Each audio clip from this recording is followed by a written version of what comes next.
പലപ്പോഴും കണ്ടുവരുന്നൊരു തട്ടിപ്പാണ്. നിങ്ങൾ ഫേസ്ബുക്ക് ആയാലും OLX ആയാലും നോക്കുവാണെങ്കിൽ Honda CBR 250R Japan engine CKD unit R15 version 1 Japan engine CKD unit എന്ന് പറഞ്ഞാൽ നോക്ക് ഡൗൺ യൂണിറ്റ് എന്നാണ് അറിയപ്പെടുന്നത്. ഈ CKD യൂണിറ്റ് എന്താണെന്ന് ചോദിച്ചാൽ ഇത് നമ്മുടെ എക്സ്പെൻസീവ് കാറുകൾ അല്ലെ ബൈക്കുകൾ മാത്രമാണ് ഈ CKD യൂണിറ്റ് വഴി വരുന്നത്. അതായത് നമ്മൾ നേരെ പുറത്തു നിന്ന് അല്ലെങ്കിൽ ഇപ്പോൾ ജപ്പാനിലാണ് പ്രൊഡ്യൂസ് ചെയ്യുന്നതെങ്കിൽ ഈ ബൈക്കിൻ്റെ സ്ഥാനം അല്ലെങ്കിൽ ബൈക്കിൻ്റെ മാനുഫാക്ചറിങ് യൂണിറ്റ് ജപ്പാനിലാണെങ്കിൽ ആ ജപ്പാനിൽ നിന്ന് ആ ബൈക്കിനെ പല പല പാർട്സുകളായിട്ട് കൊണ്ടുവന്നിട്ട് ഇന്ത്യയിൽ കൊണ്ടുവന്നിട്ട് ഇവരുടെ അസംബ്ലി പ്ലാന്റിൽ വെച്ച് അത് എല്ലാം കൂടെ ചേർത്ത് കൂട്ടി യോജിപ്പിച്ച ഒരു ബൈക്കാക്കി മാറ്റുന്നു. അതാണ് CKD എന്ന് പറഞ്ഞ മോട്ടോർ സൈക്കിളിനകത്ത് പറയുന്നത്. കാറാണെങ്കിലും അങ്ങനെ തന്നെ. അല്ലാതെ നിങ്ങളിപ്പോൾ ഒന്ന് ആലോചിച്ച് നോക്കി, CBR 250R കേസ് തന്നെ പറയാം. ഇഷ്ടംപോലെ ആഡുകൾ കാണുന്നതാണ് CBR 250R CKD യൂണിറ്റ് ഈ വില. അതുപോലെ KTM Duke 390 Austrian engine, original Austrian engine, made in Austria, ഈ വില എന്നൊക്കെ പറഞ്ഞ് ഭയങ്കര വില കയറ്റി പലരും ഇടുന്ന ഞാൻ കണ്ടിട്ടുണ്ട്. അതൊരു തട്ടിപ്പ് എന്ന് തന്നെ 101% പറയാൻ പറ്റും. കാരണം നിങ്ങളൊന്ന് ആലോചിച്ച് CBR 250R 1,50,000 രൂപയാണ് നോൺ ABS മോഡലിന് വന്നുകൊണ്ടിരുന്നത്.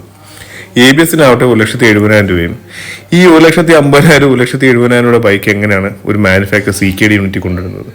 അതൊരിക്കലും നടക്കാത്തൊരു കാര്യമാണെന്ന് ഏത് പൊട്ടനും മനസ്സിലാവും.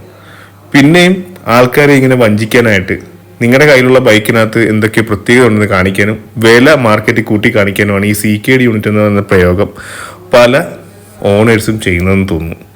എനിക്ക് പിന്നെ ഒരു ചെറിയ വ്യത്യാസമുള്ളത് CBR 250R ഫസ്റ്റ് മോഡലിനകത്തൊക്കെ താക്കോൽ നല്ല വലിയ താക്കോലാണ്, നമ്മുടെ സൂപ്പർ ബൈക്കിനെ പോലെ താക്കോലാണ്. പിന്നീട് അങ്ങോട്ട് ചെറിയ താക്കോലായിട്ട് വന്നിട്ടുണ്ട്. അതൊക്കെ ചിലപ്പം ഫസ്റ്റ് മോഡലിനകത്തൊക്കെ കുറച്ച് ക്വാളിറ്റി കൂടിയാൽ ജപ്പാനിൽ നിന്ന് വല്ല ചില പാർട്സുകൾ വന്നതായിരിക്കും. അല്ലാതെ ഒരിക്കലും ആ CBR 250R എന്ന് പറഞ്ഞ മോട്ടോർ സൈക്കിൾ കംപ്ലീറ്റ്ലി നോക്ക് ഡൗൺ യൂണിറ്റ് ആയിട്ട് ഒരിക്കലും കൊണ്ടുവന്നിട്ടില്ല, കൊണ്ടുവരാൻ പറ്റത്തുമില്ല. കൊണ്ടുവന്നിട്ടുണ്ടെങ്കിൽ തന്നെ ഈ 1 ലക്ഷം രൂപയ്ക്ക് വിൽക്കാനും പറ്റത്തില്ല. സോ ഫേസ്ബുക്കിലും OLXലും ഇതുപോലത്തെ ആഡുകൾ കണ്ടിട്ട് വഞ്ചിതരാകാതിരിക്കുക. പിന്നെ ഇന്ത്യയിലെ ഇപ്പം ഇറങ്ങുന്ന ഏറ്റവും ചെറിയൊരു CKD യൂണിറ്റ് ബൈക്ക് എന്ന് പറഞ്ഞാൽ നിഞ്ച സ്വിഫ്റ്റ് R ആണ്. ഹോണ്ടയുടെ ആണെങ്കിൽ ഹോണ്ട CBR 60R ആണ്. ഇത് രണ്ടുമാണ് ഏറ്റവും ചെറിയ CKD യൂണിറ്റ് ബൈക്കുകൾ.